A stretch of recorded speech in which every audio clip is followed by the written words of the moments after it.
Hello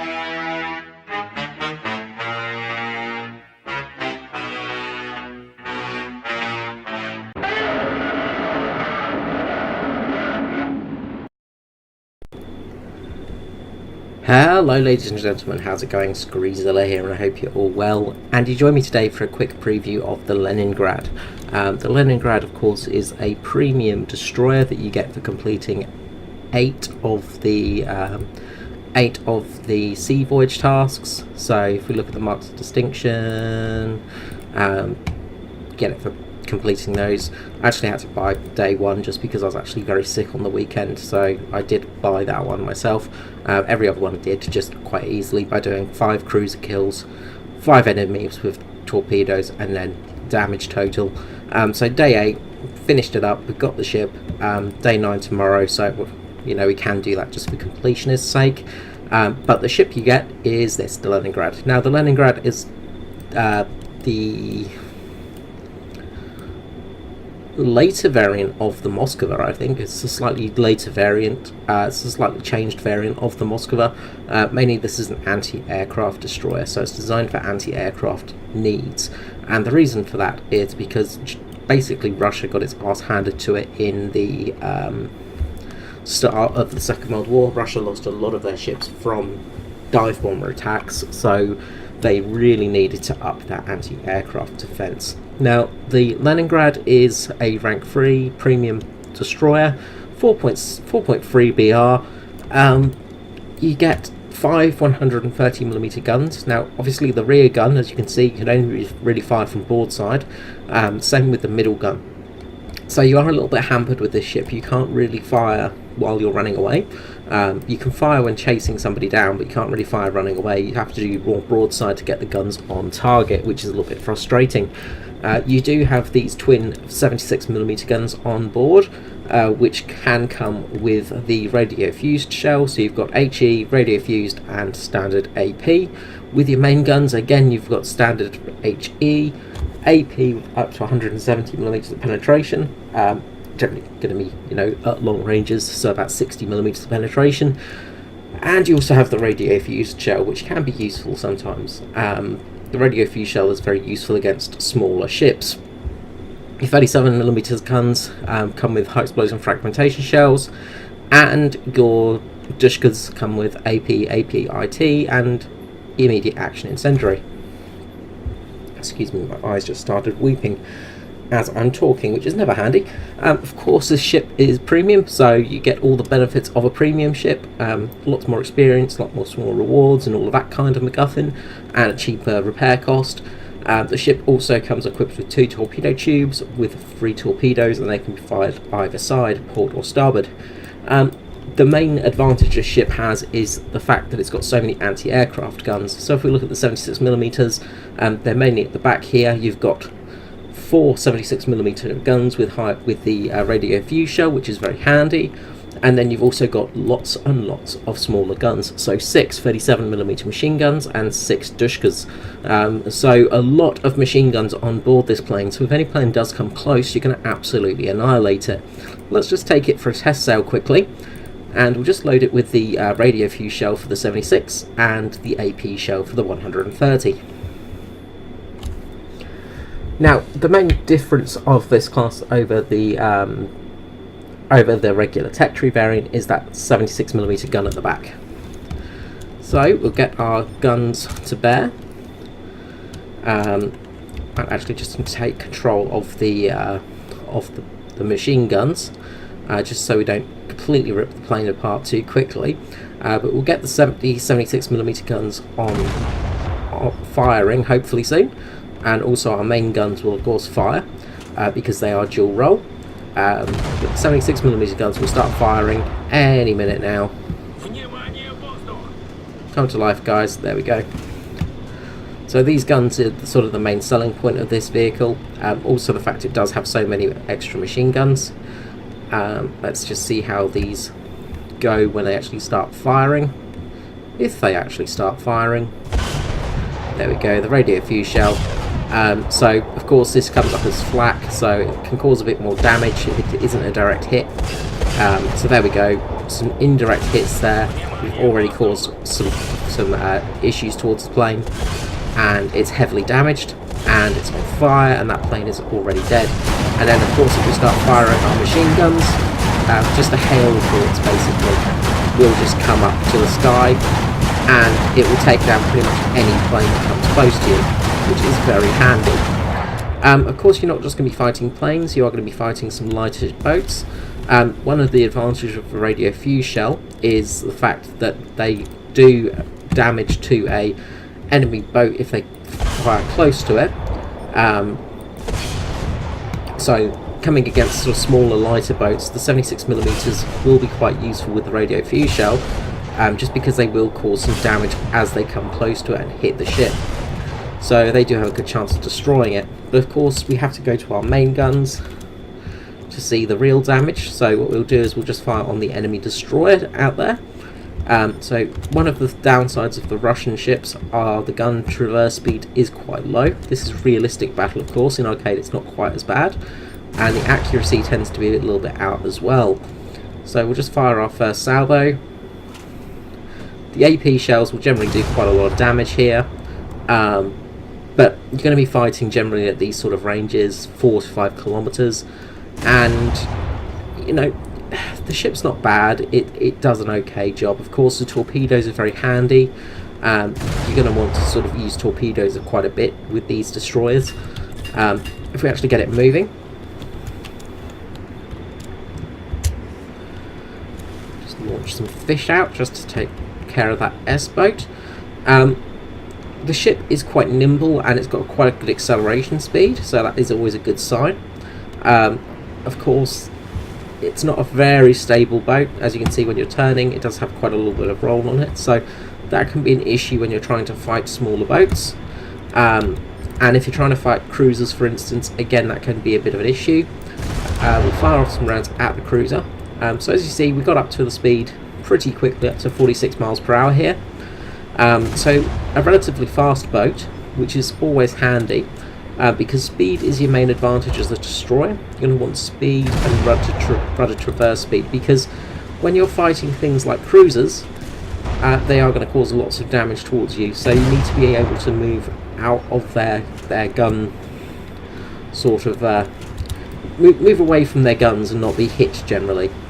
So we're just fighting the KMS Culm over there, so we'll just come to a bit of a stop and we'll just fire our guns off, try and get a hit on her. These are the AP shells, of course. They do have relatively good armor piercing ability and a good amount of TNT on them, so when penetrating things like cruisers and things like that, they should have a relatively good penetration ability to them, which is always what you want.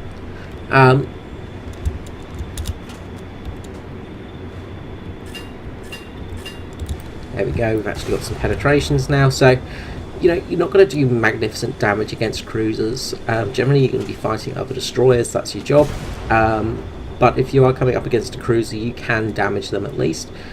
Generally though, you're going to need to rely on torpedoes to actually do the most damage towards these cruisers, because the armour is relatively thick, and when you're fighting at these ranges your shells lose a lot of velocity because they're trying to go through the deck armour. We have got a fire there, so that's some good news. Taking out a torpedo tube, things like that. So you can do some damage to cruisers and things like that, and the ship, as I said, has got some relatively good speed to it, which is always a good advantage. The Russian guns tend to be a little bit less accurate, I find, than things like the German guns. Hello there. Torpedo boat just ramming us. And as I said, the one of the issues with the placement of the 76mm guns is they do get in the way of your main guns a bit, so you might lose the ability to get a full broadside on some targets when you're actually firing them. One of the big downsides of this boat is the fact that the ammunition is quite high up, and what I mean by that is if we get a good hit on this this destroyer, you can sort of see that we're causing damage to some of its areas, but you'll get quite a lot of damage caused, and you'll probably find you end up getting a lot of ammo destinations on this boat as well. just because the ammunition is quite sort of quite high in the waterline. If you actually look at it in the waterline, you can see it's above the waterline, so you have got a good chance of being detonated. They have lowered the chance of ammo detonation, but when you're fighting things like cruisers, which you will be, a lot of their guns will just absolutely annihilate you and cause that to happen. All in all, the ship isn't bad. It is just a Moskva, really, just with a few extra bells and whistles. If we just return to the hangar now, we'll just have a quick look at it. And just do a show around in X-ray view. There is some armour on the gun turrets, not much though, only 13 millimeters of armour on the turrets, and then 8 millimeters of armour on the rear 76 millimeter turrets. You have no armour around the rest of the ship, which is a bit disappointing. Of course, usually these ships are about 10 to 18 inches of steel for the hull, so you know there is that sort of level of armour, but they don't show you in War Thunder, unfortunately.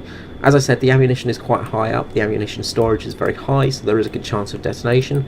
But if we look from the sort of top view, you can see there are a lot of machine gun posts available to you, which is handy. So for an anti-aircraft vehicle, this should be quite good. Now, the ship comes to you in a coupon, which could be sold in 8 days' time on the marketplace. So you can sell this vehicle if you wish to, or of course you can have it for yourself and then use it for the grind up the Russian line. Russian cruisers in general are not too bad. You have quite a few things. The Franz used to be actually quite a good boat. Unfortunately, they did what did I sell? If we customize, that's what I'm looking for. If we look at it, it's actually quite a good little boat. It's sort of relatively sturdy and relatively hardy, so again, it's a good little ship to have. So the Franz is actually quite a good little destroyer, and again it has the this one actually has the 102mm guns, but it has the 76mm AA guns as well, so you have got some sort of anti-aircraft protection. When you go through the Russian line though, the SKR Project 159 is the thing that you generally want, because this thing is the thing that I use to grind out all my Russian boats on, because it is extremely overpowered. I haven't played it since they slightly nerfed it, but this thing used to be an absolute beast, and it still is in the certain conditions. Then of course you have the Moskva. Now, as you see with the Moskva, same gun layout, the only difference is the 76mm, you've got one less 76mm turret, which is placed here, where the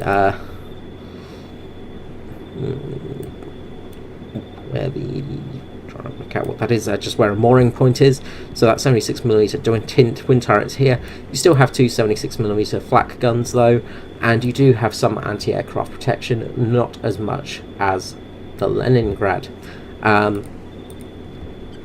Then of course, as you work down, you get the Project 7 UI. Again, a very good destroyer, very hearty destroyer, and has some good armour on board, a little bit more modern, very good guns, very good ship, very sort of decent at its job. And then finally you have the Tashkent, and again this one is very well armoured for the gun turrets, good placement for the ammo, stuff like that. So again, a very good destroyer. This one is actually quite a beast when you faced it, and it has some very good guns on board, with the anti-aircraft in mind. Now you will notice that my tech tree is a bit weird in its layout, because I grinded out the Russians back before there were 5 destroyers. You only needed 3 to get to the cruisers back in the day, so that's why my tech tree is weird. Also, the PR183 used to be where the 1204 used to be, so yeah, that's why my tech tree looks weird sometimes. And I think it's similar for Germany. Maybe, yeah, it was similar for Germany, because I didn't have all 5 boats researched. I finally have got them now, but that's a different story. Anyway, on the Leningrad, yeah, it's a decent boat. It's just, yeah, it's decent. It's not going to change the world. It's not overpowered. It's not going to be an overpowered ship. It's not going to be a ship that's going to be setting the world on fire. It's not going to be a ship that's going to change the course of naval action, but it is a decent ship. And if you are looking to start grinding naval because you are a sadist, then it will be a handy ship to help you grind the Russian tech tree, because you'll have a premium destroyer, of course. And that's it, really. That's the naval event done, really, and dusted. So yeah, I hope you've enjoyed this quick video. Like, subscribe, share, tell people, I don't know, tell people about the channel, join the Discord as well. All those usual things that I need to shill at the end of a video. Anyway, have a good day, and I will see you next time. Bye bye.